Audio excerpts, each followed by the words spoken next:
ये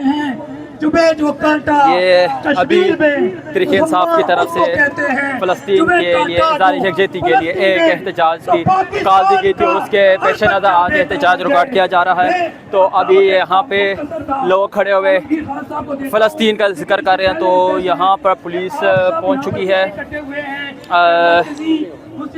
ये देखें, ये पुलिस पहुँच चुकी है और गिरफ्तारियाँ शुरू कर दी हैं। यहाँ पे गिरफ्तारियाँ शुरू कर दी गई हैं। इसमें शामिल होने मरकज़ी मुस्लिम लीग में और इसलिए हम आए हैं। यहाँ पे गिरफ्तारियाँ शुरू कर दी गई हैं। ये देखें, ये गिरफ्तारियाँ शुरू कर दी गई हैं। पापा को पकड़ लिया।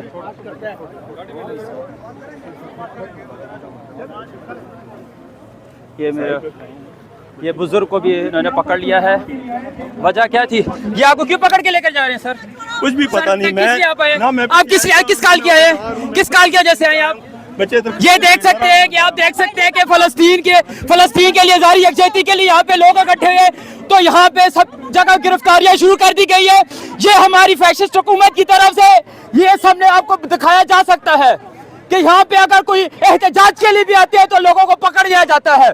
आज सिर्फ यहाँ पे लोग इकट्ठे हुए थे फ़लस्तीन के लिए, फ़लस्तीन के हक में निकले थे, लेकिन यहाँ पे जिस तरह गिरफ्तारियां करके इन लोगों ने इस चीज को वादे कर दिया है कि यहाँ पे कोई आवाज भी नहीं उठा सकता।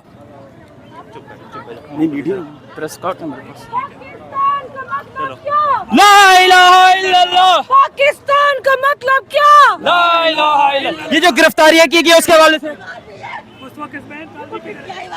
मुसलमान है। ये देख ले आप, ये बर्बरियत है इस मुल्क में। प्रेस कौन है? प्रेस भी। ये एक आग लग चुकी है। एक जगह दूसरी पार्टी अगर कोई एहतजाज करे तो उनको इजाजत है, लेकिन अगर तहरीक इंसाफ अगर एहतजाज करती है तो उसको इजाजत नहीं है। क्या ये कालादम पार्टी है? मैं आज अपने मीडिया के थ्रू आप सबसे सवाल करता हूँ कि आप इसका जवाब दे। क्या तहरीक इंसाफ एक कालादम पार्टी है या नहीं? आप अगर डिक्लेयर कर दे कालादम पार्टी है, 70% पार्टी को आप कालादम डिक्लेयर कर दे तो सबको सामने पता चल जाएगा। है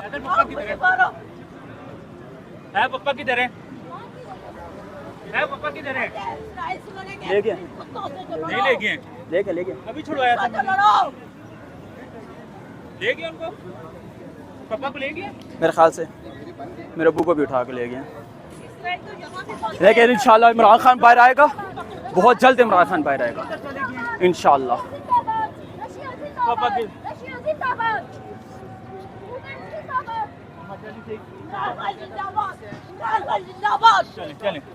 मुझे पकड़ के ले जाए। मुझे ये आग लगाएंगे पाकिस्तान। ये शेल भी लेकर आए हुए हैं। किधर हैं आप? यार बल्दा को कहो कि भी देर बगैर थे। अमरीकी गद्दार, अमरीकी गद्दार, अमरीकी गद्दार, अमरीकी गद्दार, अमरीकी गद्दार, अमरीकी पिट्ठू। कौन बचाएगा पाकिस्तान? तेरी जान मेरी जान।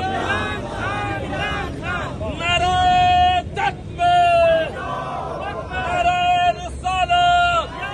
पाकिस्तान का मतलब क्या? ला इलाहा इल्लल्लाह। पाकिस्तान का मतलब क्या? ला इलाहा इल्लल्लाह। आज फ़लस्तीन के अवाम जिस जुल्म और जिस बर्बरियत का सामना कर रहे हैं, उससे भी शर्मनाक बात यह है कि इस्लामी उम्मा में से कोई आवाज़ ऐसी नहीं उठ रही जो उनके ख़िलाफ़ हो रहे मज़ालिम के हवाले से दुनिया को ललकार सके। ये आवाज़ थी इमरान खान की, ये आवाज़ थी पाकिस्तान के उस लीडर की जिसने वक्त अक़वाम मुत्तहिदा में खड़े होकर कहा था फ़लस्तीन के हवाले से कि हम एक उम्मत हैं और हम उन पर जुल्म बर्दाश्त नहीं कर सकते। आज जिस तरह से उम्मत को हिस्सों में तकसीम कर दिया गया है, प्लांटेड हुक्मरान हमारे ऊपर मुसल्लत कर दिए गए हैं जिनकी अवाम में जड़ें नहीं है, इसका सिर्फ मकसद ये है कि इस्लामी ममालिक पे जुल्म होता रहे और कोई आवाज़ ना उठे। आज हम उनकी डायरेक्शन पे यहाँ पे ये पैगाम देने आए हैं कि पाकिस्तान के अवाम, PTI के वर्कर्स और इमरान खान फ़लस्तीन के अवाम के साथ हैं और हम मजम्मत करते हैं इस केयर टेकर प्राइम मिनिस्टर के उस बयान की जिसमें इसने कहा था कि इसराइल और फ़लस्तीन को, दोनों को जंगबंदी करनी चाहिए। इसराइल को हम तस्लीम ही नहीं करते, उसका नाम ये कैसे ले सकता है? हम उसे मुल्क ही नहीं मानते। इसको ये जुर्रत नहीं होनी चाहिए थी कि ये ऐसी बात करे। हम सिर्फ़ और सिर्फ इसराइल की मजम्मत करते हैं और इसराइल के ख़िलाफ़ जिहाद का ऐलान करने का मुतालबा करते हैं। बहुत शुक्रिया।